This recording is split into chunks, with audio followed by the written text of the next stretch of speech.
everybody. Welcome.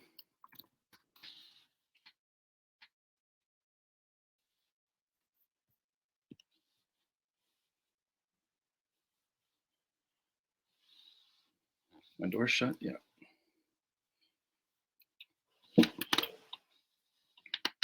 Hi, I see a couple of names that are only familiar because I saw you in earlier sessions. Thanks for coming. Lawrence and Vinos, nice to see you.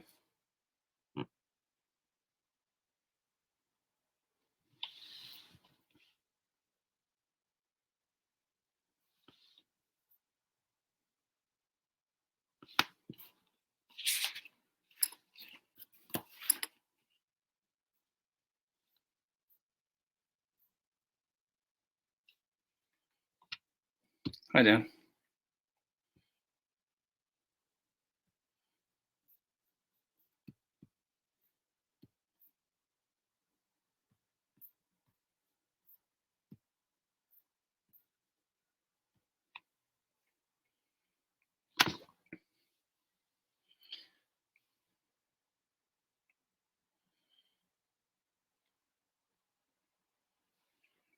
I think I'm going to wait a minute to begin.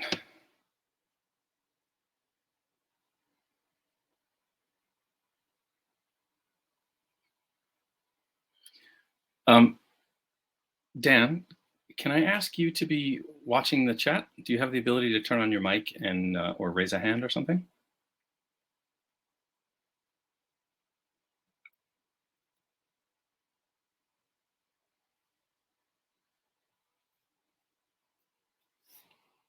Okay. Okay, so I'll do my best to check back in the chat because I don't seem to be getting a ping, a notification. So when I'm over in my slides and in a browser, I'll do my best to check back. Okay. Hi, everybody. I'm Mike. I'm very happy to be talking with you today. Welcome to this session. I'm calling it Math Manipulatives, a Microbit Method. I'm super appreciative to have been invited to share this today. I've been doing variations of this presentation for a couple of years now. I'm excited to share it with an audience that's specifically here for CS integration. So let me begin. And I'm getting my speaker notes off to the side. If you see me glancing off to the side. I've also got some microbits here with me that I'll be using as demonstrations. And we're going to be working in the browser. Okay. First, I need to introduce where I come from before I begin the actual session. So I represent Kids Code Jeunesse. We're a Canadian charity. And Kids Code Jeunesse is one of those bilingual names that Canadian organizations often have. We're French and English, Kids Code, Code Jeunesse. And we're a charity that's 9 years old, young and still growing. And our goal is to give as many Canadian children as possible access to digital skills education. We reach them in a variety of ways. We have in-classroom sessions. We do PD sessions with teachers. We're also the Canadian affiliate for Code Club International. So we run code clubs in libraries and community centers. We do our best to reach all kinds of kids and all kinds of educators where they are. A little bit about me. I'm reaching you from Jojaga, my home in Montreal. That's where KCJ is headquartered. And Jojaga is the Mohawk name for Montreal. And in fact, the Mohawk themselves don't call themselves Mohawk, they call themselves Kanien'kehá:ka. So I'm on officially unceded Kanien'kehá:ka territory. Montreal is a lovely place to be. I myself am a settler twice over. This is something I'm getting used to understanding and contextualizing. So my people came from the old country in Europe. I was born in the US and I've been in Canada for about 20 years.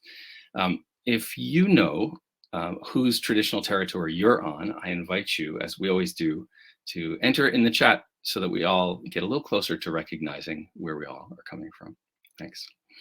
I'm the Director of Learning Services at KCJ, and that means I lead the team that creates all of our lesson plans, all of our resources, and our pedagogical approach. We decide how we want to teach.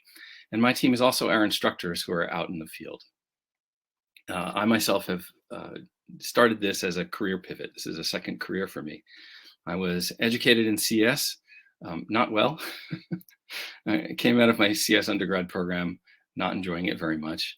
And then I spent 20 years doing various IT and systems projects in and around education. But really in 2014, started to make a pivot towards being in education. So this is a second career for me. I've been working at KCJ for 4 years, and I'm also pursuing an MA in math and computer science education at McGill here in Montreal. One of the things that I care most deeply about and I'm learning the most about that's coming from my grad program and I'm trying to bring into KCJ is a sense-making approach to computer science. So I may not use that term extensively through the session, but if you have an idea of what sense-making is, I think you'll see it throughout.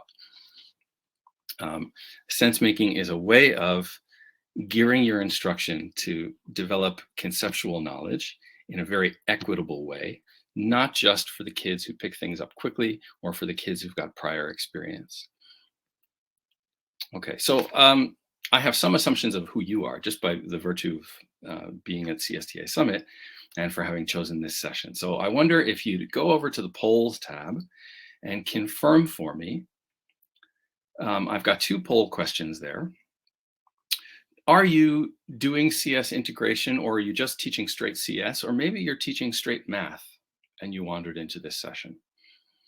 Do you have microbits? Because that's the platform we're going to be using today.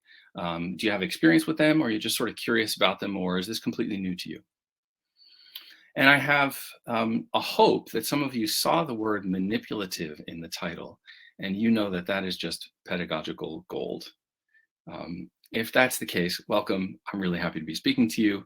I find manipulatives to be a fantastic thing that I've just been learning about. And so let's see where this takes us.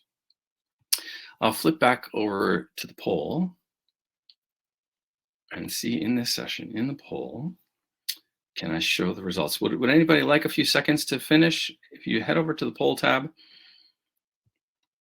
and I'll look at the results. Okay. I don't have everybody voted. Oh, but there's a real mix. So people have used microbits before, some for general coding, a little bit less for robotics and maker activities. And oh, the plurality here has not used microbits before. This is going to be really cool. And I see also the most people have taught math integrated with CS. That's really, really great. That's an overlap that we're going to get deep into today. Some of you teach math on its own. Some of you nope. So, okay, this is really fun. We're going to see where this goes. Thanks for answering. Okay, the rundown of this session. I'm going to start by grounding us with some pedagogy, some theory in math and computer science. And over the course of the session, we're going to explore 4 different, very flexible starter projects that you and your students can think with in this grade range, roughly grades 3 to 6. That's where the complexity of the code is, and it's where the complexity of the math is. You'll see in a moment that those are meant to go together. There's an entire world of mathematics. What we're going to be looking at specifically is number sense, operations, patterning, and algebra. You may have seen one or more of those terms. So what I'm hoping you'll do is build along with me, certainly take part in discussions. I'm going to make it as participatory as I can. I expect you to have your learner hat on and make sense of things that I present to you. You may flop around a bit. That's part of the fun. That's part of sense making. And I hope that you'll add your knowledge back to this space. I'll create some room for that to happen. Okay, as advertised, we're going to be using microbits. So microbits, for those of you who don't know, are this little gadget here. You'll see I've got a couple of pieces of tape on mine. That is, well, one is a label on the back, just for my reference, but on the front I've put a piece of tape because really the way we're going to use microbits to interface with us is through these LED lights on the front. And we've found in our experience in the classroom, a little piece of masking tape really helps make those LEDs more visible.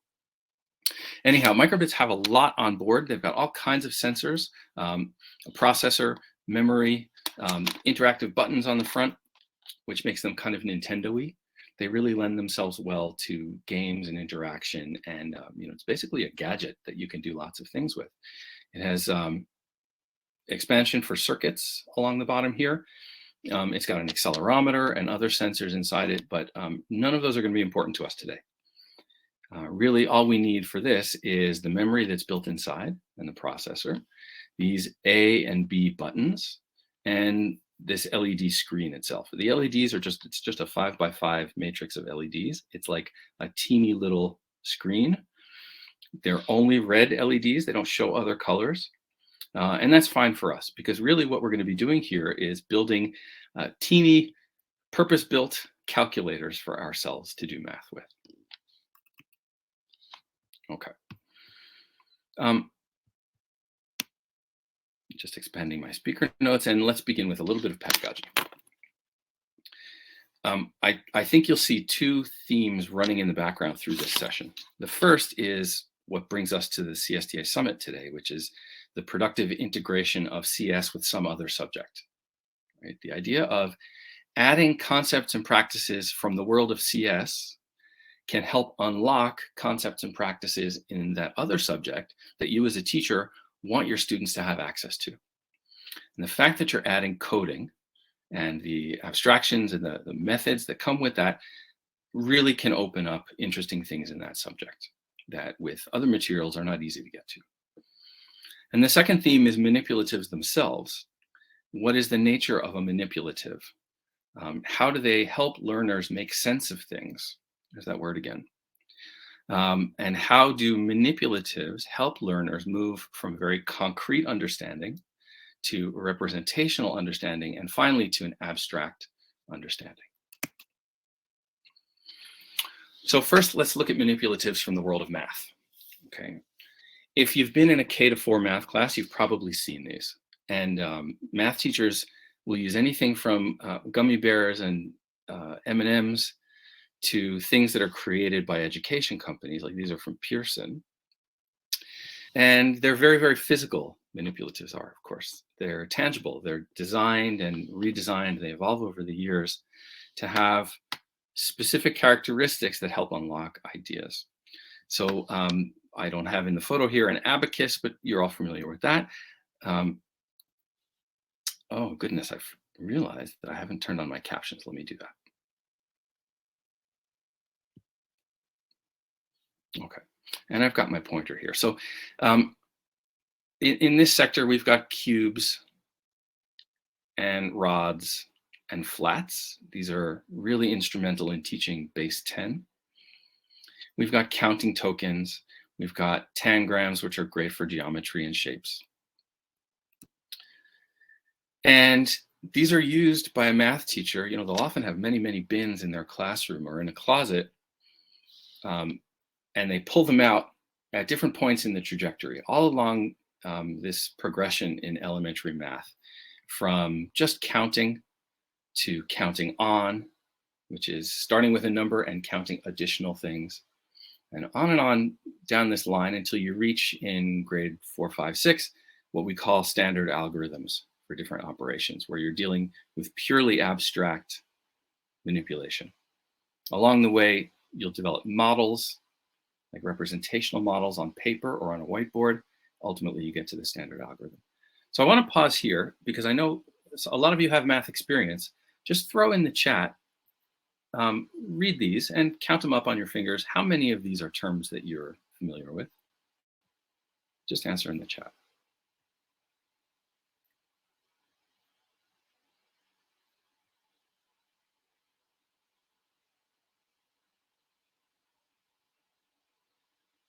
Oh, fantastic. All. Oh, this is so exciting. Okay. Wonderful.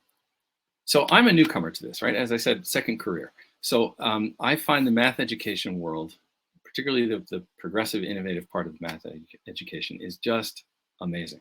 They've got terminology for all these things. The math education field has decades of research behind it now. And I found in the computer science world, we're very young compared to them. And computer science is starting to get deeper into this process of setting terms, understanding the progressions of things like you see here. Oh, you know what, Dan? I'm going to hop backward to my first slide because I also realize you've just given out the link and I've updated them quite a bit. So I have my current slide deck that you're seeing here.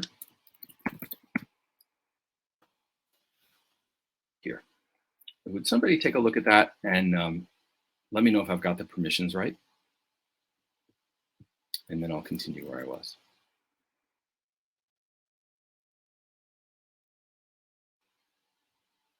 You can see them. Great. Okay, perfect. So yeah, my apologies. If you scroll down inside Hopin, you'll see the slides that I submitted 2 weeks ago. But in the spirit of sense making, this is constantly evolving. So these are the slides that you're seeing today, what I just posted in the chat.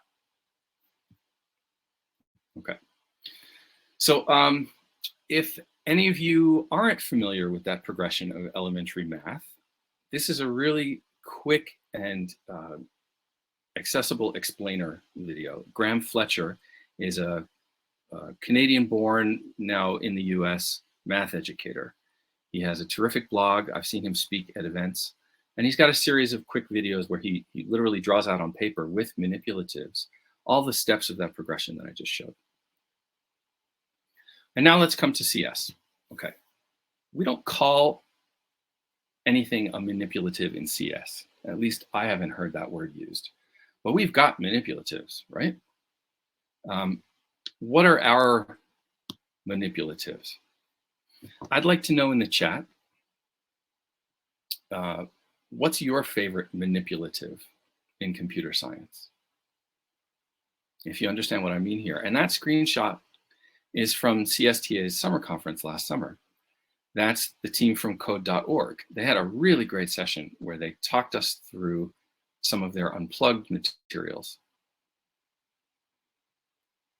Yeah. So in CS, especially if you're teaching at the younger grades, we have all kinds of instruction games, right? I'll play a robot, you instruct me. Or I'll make a sandwich and you instruct me. We've got all those kinds of games. We've got Turtles and Bebots and Sphero, where you've got an object on a planar surface and we have to give it instructions on where to move. A scratch sprite completely. That is a manipulative. And in fact, that was one of the early insights in the logo generation of computing education. We have all kinds of other unpluggeds that are geared specifically towards unlocking ideas about variables, data, algorithms like sorting, all kinds of stuff in the computer science world. We don't call them manipulatives, but I think that's what they are. Okay, so with that prelude, let's make some manipulatives together, okay? And this is what I consider, in our experience, the criteria for a good CS manipulative. We're gonna look at 4 different projects. They're fairly flexible. They can be taken in many different directions, and they'll grow slowly, little by little, in complexity. The idea is that teachers and students should be able to build these and then use them as a tool. The building alone is not the thing. It's very important in the spirit of the CSTA Summit that the math and the computer science are co-equal. This is not a computer science exercise with a little bit of math dressing around it. The computer science is never put first. The goal is not to learn coding. And it's important that we keep the CS in check, we rein it in, and don't let it get too complex. There are lots of projects that, in my estimation, the coding is more complex than it's worth, and it detracts from the math. The goal I want us to have in mind, as an instructional designer, is that the goal is not what clever things I can build inside this tool, but rather the clever thinking that I can do when I'm equipped with this tool that I made. There's a subtle distinction, but I think you'll see the difference. And finally, calling back to Irene Lee in the keynote today, by adding computer science to this exercise, we should be able to augment or modify the kinds of math that we can access as learners. What's really cool about these manipulatives is we can build these manipulatives to do exactly the kind of math that we as teachers want to do with our kids. Okay, I'll come back to that progression, and I'll now show you the 4 activities that I plan for us to do. And I'm just doing a time check. I get until 3:10 p.m. Yeah. Okay. So this is roughly where I think we'll spend our time, and I may have to go a little quicker at the end to make sure that we've got time for discussion. But we're going to start with a click counter. This is the simplest kind of manipulative, and that's what I've got here. Then we'll move on to a skip counter, and it sounds like you all know what that is. Then we're going to move on to adding and doubling. And then if this is the one that you're going to build, I'll give you that assignment. We'll do that together in a browser. And if we have time, we'll look at a function machine, which can really get complex in very cool ways. Okay, let's get to the manipulatives. Here, I'm going to build a click counter. And let me just demonstrate. If you can see me in the little speaker window. Are you able to see that? I can get close and you can maybe reposition your screen. I'm a little scared to take down my screen share, so I'm going to keep that up. But I'm basically going to show you, this is just a click counter. Okay. When I restart the microbit, it starts at 0. And every time I click that A button, it counts. And what happens when it gets to 10, 2 digits, and then eventually 3 digits? It just scrolls. If you're new to microbits, this is a built-in feature. So that's really nice. That allows us to give it code instructions to put big numbers, big strings of text on the screen, and it just scrolls. You know, your students may be familiar with this. Maybe they've seen this in a store window, a scrolling LED sign, or at a bus terminal or at an airport or something like that. This is something that kids understand when they see it. And that means we don't have to worry about the limitation of just a 5x5 LED grid. Okay. So this is the challenge I would issue in a classroom. And we do this with teachers and with students.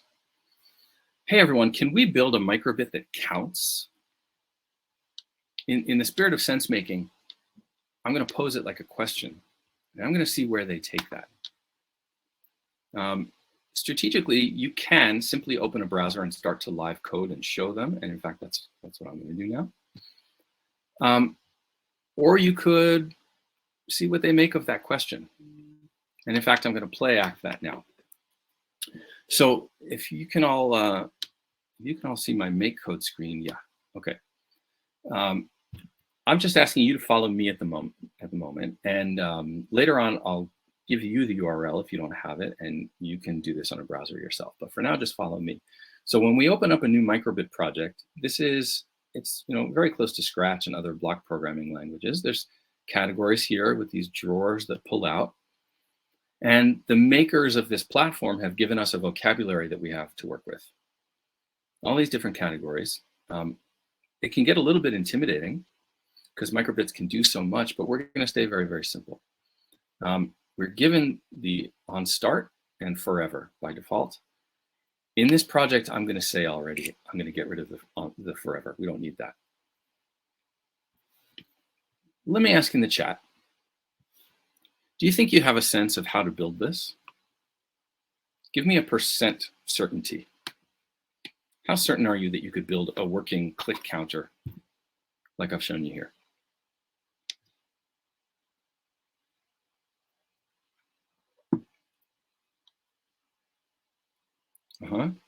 Pretty sure, but not everybody's perfectly sure. That's good. Okay. I see some familiar names here. Nice to see you all. So let me come back to my window here, and I'm going to ask you to feed me some ideas in the chat. And Dan, maybe I could allow you to open up your microphone so you can shout out some ideas to me. How do we do that? Do you make a request and then I'll grant it?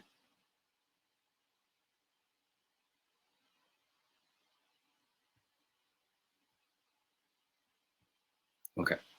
Dan, I see your request and I've granted that. Okay, what was your question? Okay, so I'm in a classroom. You would all be doing this on your own computers, but here I need you to drive me, right, as I'm presenting. So to everybody here, do you have a sense of where your students might go? Those of you who know how to build this, or those of you who don't, where might we look to start making a microbit that can count?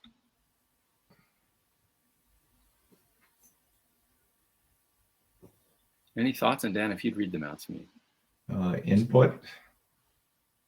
Input. On click. Math. Yeah, on button A press, that's definitely going to be there. And let me open up the basic drawer here and see if anybody has any guesses as to what we're going to do. Show number. Yeah, show number for sure. That's going to be there. So I'll tell you what, I see my time is moving on, so I'm gonna jump ahead and do a little bit of filling in the blanks here. And I'm just flipping over to my notes because I have a whole list of things that students tend to look for. So in fact, I'll just make it, okay? So what I need to do is, and this is something computer science teachers know that math teachers don't, you need a variable, and variables mean something in computer science that they don't in math. That's a bit of a leap sometimes. So I'm going to declare a new variable in this project. I'm going to create a variable, and then I need to somehow set that and give it an initial value when my program starts. And I'm going to set it at 0. And then the very first thing I need to do is get it. It's in the microbit's memory, but I can't see it unless I tell it to show me on the LED screen. And that's the block I use to do that. So right away, we're starting up, we're setting the counter to 0, and we're showing that number. And when button A is pressed, we somehow need to get beyond here. And here's what I'll show you what students sometimes do. They'll sometimes fumble around with this show number. Well, like clearly we're showing a number. Maybe what I need to do is show 0, show 1, show 2. They'll try that. And my emulator, you can see, is refreshing here. And I can click on that. Even without having a physical microbit, I can do this in the browser. 1, 2, oh. Okay, that's not doing what I thought it would. I click that button and it goes 0, 1, 2. That's not exactly how I want that to work. Okay, so throw that away. Students will sometimes fumble around with show LEDs. They'll create a stack of those. If the show number doesn't seem to be working, they'll come in and they'll make the number 1, they'll make the number 2, make the number 3. That's not what we want. So I'll spoil the surprise now. What we need to do is update that variable in the microbit's memory. We need to change that counter by 1 and then show the number again, but we don't want to just show 0 again. We have to somehow let that change each time. And the key to that is another leap where I've got a copy of this variable that's the right shape that I can drag it into there. And now, as a math teacher, maybe this looks like composing a function. For a computer science teacher, this is using parameters or arguments. Put the two together and we've got a working counter. Okay. So I'm going to come back to my tab. And let's talk just a second about what you can use this for in class. So that was, all of 5 lines of code, if that. Here's my algorithm. Start with 0. When the button's clicked, add 1, and then show that value. And in a classroom, a grade 3-4 classroom, this has lots of uses. You can keep score in a game. You can take that to phys ed class, keep score.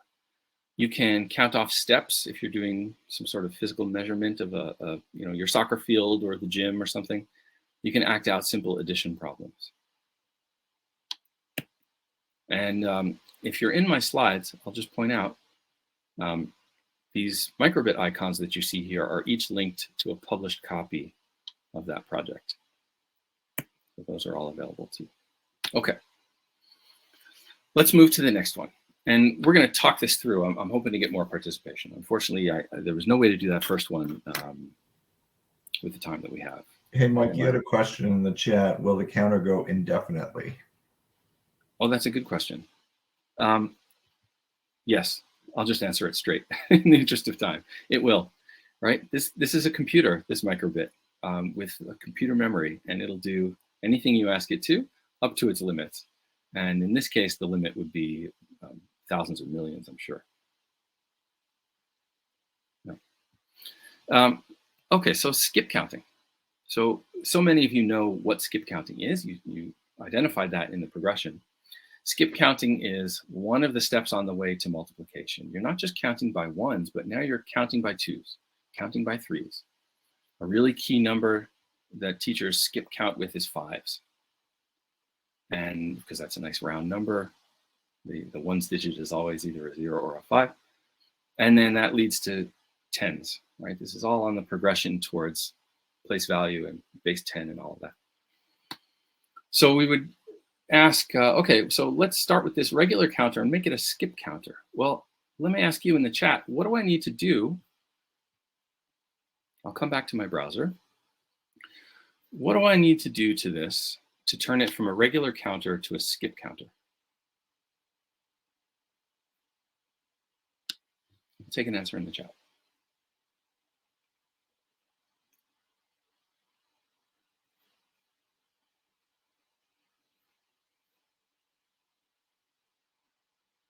Yeah, counter equals counter plus 5. So that's, Nathaniel, that's computer science thinking. That's syntax that you know from CS. Yeah, Regina, you've got it in a more microbitty kind of way. Change counter by 5 or 10. And Scratch works that way too. Increase the counter by the skip value. Yeah, that's the abstract way to think about it. This is terrific. Make a skip variable to start so that the skip can be easily changed. Oh, Sue, you are next level. I really like that. That would be an interesting extension of this project.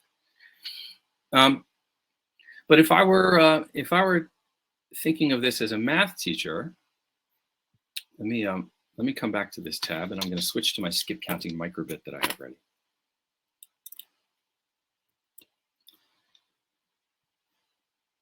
So can you all see? Again, I'm afraid to take away my share that I won't be able to reestablish it, but you can see my skip counter here, and I'll demonstrate it. You can see what the A button does.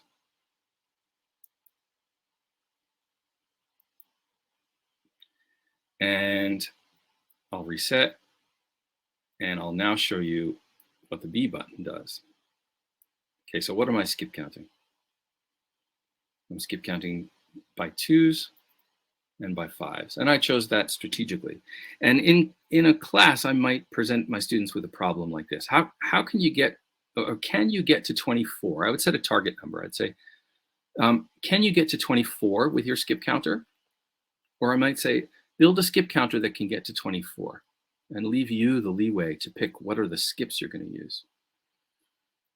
Can you get to 24 with just twos? Well, how many does that take? Now I'm priming you to do repeated addition. I might ask you, what are the different ways you could get to 24 or 12 or any other target number? So let me ask you in the chat, as math teachers, knowing what you know about building numeracy, if you had this manipulative and you were to lay out a question like that and let your student make sense of it, what would be another good target number? I've got on the slide here 24, 12, and then there's a game you may know called Reach 21. What would be another good target number to choose? In fact, in the chat, why don't you give me a target number and the two different skips that you think might be interesting for students to use?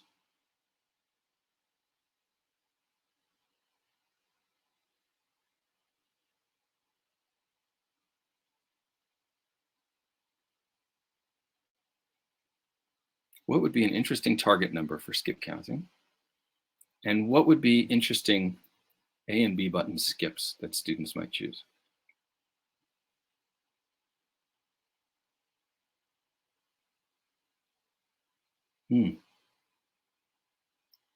Kathy and Tava, those are interesting.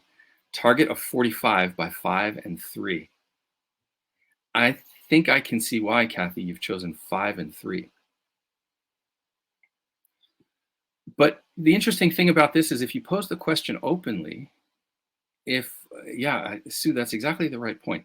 If you pose it as, here's the target number, now you pick 2 skips that you want to use to get there, you might get surprised.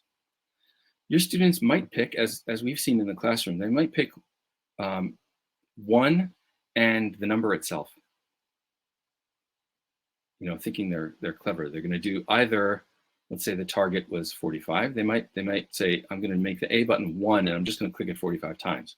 Well, that's interesting. They've got insight into that. And what's your second one? Well, suppose they did 5 or they did 45. Starting at 0, 45, I'm done. That's a clever way to think about it. But someone else may see multiples of 5. They may see multiples of 3. Someone else might say, this is going to be 10s and this is going to be 1s. So by seeing what your students come up with, that gives you insight, formative assessment into what they understand. So that's a very sense-making way to lay out that question. See what your students give you back.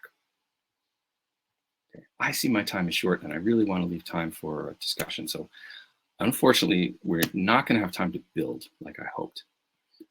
But the next one is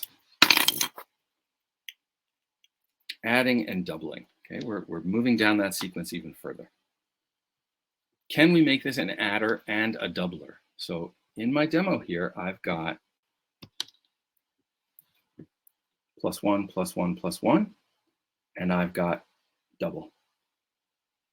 Okay, and then I can keep incrementing. I can take a 6 and add a 7 and add an 8 and then double.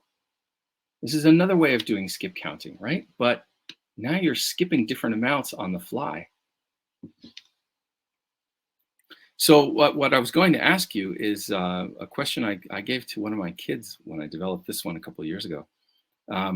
Could you get to, give a target number just by adding 1 and doubling? And then, okay, well, I'll show you a transcript, in fact. And I was going to ask you, what makes a good target number? Same way we just did, and why? And then give you the challenge to make an add and doubler and reach the target number in 2 ways. And I'm going to show you a transcript with my son, and then I'm going to show you the code because this introduces something new that a skip counter doesn't. So I asked him, how can you get to 12 with adding and doubling? And he says, well, count up to 6 and then double it. Okay, great. He knows that. Well, I challenge him. Okay, give me another way. Let's see your flexibility. He says, well, okay, I'm going to count to 3, 1, 2, 3, and then quadruple it. Well, as a math pedagogue, I'm not going to accept quadruple. That's not a term we're using here. I said, what do you mean quadruple? He says, okay, what I mean is get to 3 and then double it 2 times. Great, good insight. Give me another way. He said, okay, well, count up to 4, double it. That's 8. He's thinking out loud. Double it again, and then like a hand of blackjack, he realizes he just busted. He said, oh, no, I can't do that. So just count rest of the way, 4 more from 8 up to 12. And then on and on and on. So I'm going to put the microbit down. I'm just going to flip back over to my code. So we're back in what used to be the skip counter. I'm going to very quickly add my B button. And I'm going to take a shortcut here. I'm going to duplicate these instructions. So I've now got my A button doing one thing, my B button doing another. A is changing the counter by 1, so that's my adder. And now I want this to be my doubler. But as is often the case in computer science, more than one way to do this. There was a comment earlier about count equals count plus something. Well, I could change counter by counter. That's a little meta idea. And that'll work. I could change counter, rather than changing counter by, I could set counter equal to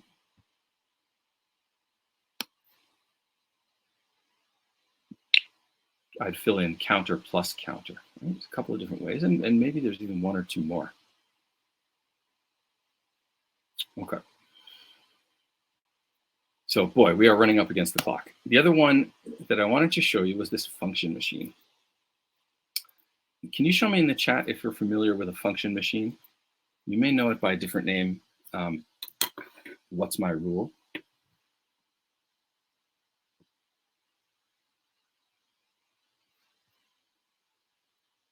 Okay, so function machine really starts to abstract the idea of an input going into some operation or mix of operations and an output coming out the other side. And you can do that on these microbits also, right? You just need to change up what's the operation going on when you click that button. How are you changing your counter? So what you'll often see is a worksheet that looks like this. I've seen a lot of these when I Google them. A number comes in, we apply some kind of rule, and a number comes out. And teachers will often set up a T-chart like this. And sometimes you're giving the input and asking your students to calculate the output. Sometimes you work the function in reverse. You give them the output and you ask them to think backwards and specify what the input was. Well, you can do that on this microbit, and here's the algorithm for that. So in fact, I have one built here, and I was hoping to trick you and have you come up with interesting challenges too. Unfortunately, we're short on time. But in a microbit, I'll bring that up again. You've got access to all these different integer functions, and I would recommend you stick with integers. That's the level of math we're talking about, and that's what easily works on the LED screen. You've got plus, minus, multiplication, division. You've got remainder, min and max, absolute value, rounding, right? So this project, the function machine, can really grow with your mathematics, exponents, et cetera, et cetera. As the complexity of your math grows, you can come back to this tool and have your students create function machines and quiz each other, try to stump each other, which is fun. Okay. I'll mention a few that we like also, and a couple that we've retired. There's lots of other microbit-based math projects out there. These are the ones that we really like, but they don't feel like manipulatives. They're kind of a different thing. Often the code is a little bit complex and you need to explain your way through it in more depth than we've had to do here. And there's a few that we've tried, but we've sort of retired because they really don't work as manipulatives. FizzBuzz, for example, it's a game of factors and multiples. You've got to get the logic right, which really puts an obstacle in the way of your students. And then we played around with this idea of LED multiplication, where you play with the screen of LEDs and plot out different numbers of LEDs in rows and columns to show multiplication. But boy, it's more complicated than it's worth in a microbit. Better to do it on paper or with tokens. Okay, this is where I said we would go. For projects building in complexity, the idea is to build them, then use them. The math and the computer science are kept co-equal. The idea is never what the tool can do because it's so awesome, but rather it's the awesome thinking I can do with this tool. And I think we've shown some math integration with CS. I have special thanks to give. Sophie Lawi is my instructor who has taken this the furthest, and she's taught me what she's done in the classroom. So I want to acknowledge her.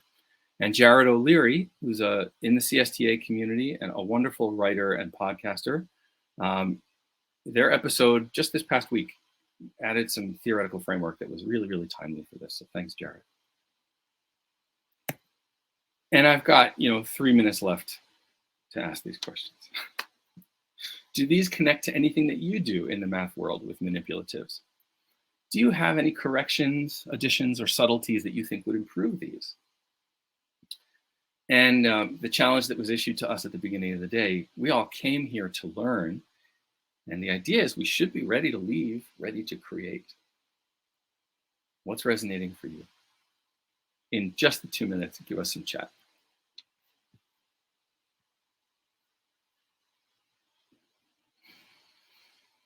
Sue, I see your question.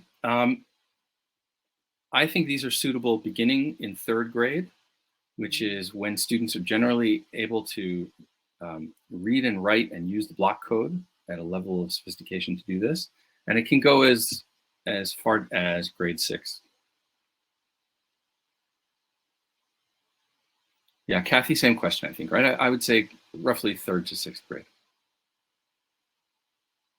So you've got the slides. They were linked in the chat, and I see that's been pinned. Thank you. And you'll have links to the published projects there as well. So especially if you're Canadian, we'd love for you to connect with us. Our Twitter handle is Kids Coding. We are mostly government and corporate partner funded, and that comes with service restrictions. So we can most easily support people in Canada. But hey, give us a holler. We'd love to stay in touch. And thank you.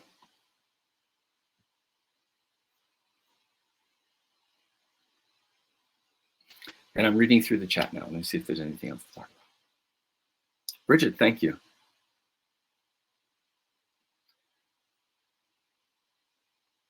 Project-based learning. Yeah, Nathaniel, absolutely. The Microbit website, and I'll give that out, microbit.org. They have tons and tons of projects that are really thorough project-based, where the microbit's at the center, but it's really just playing a part in some larger project. They're really nicely done.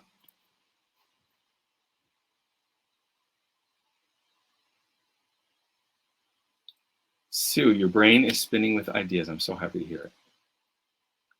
Thanks everyone for coming, and enjoy the rest of the afternoon. See you at the keynote.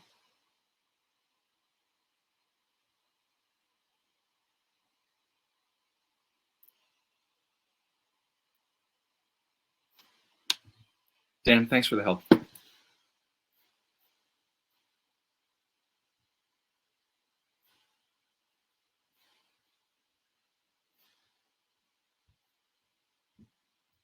I see we're still recording. I'll stick around here if anyone has another question. Kathleen, to share these slides with the math and CS departments? Absolutely. I think we've spoken before outside. I think I've seen you on Twitter. Yeah, Kathleen, reach out if you'd like to. I'd be happy to talk more.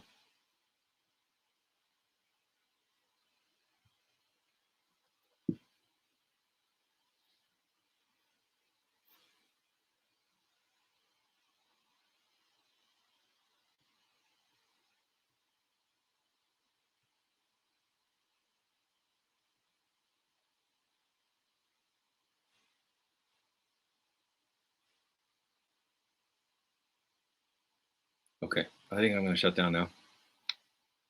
Bye. Thanks again, everyone.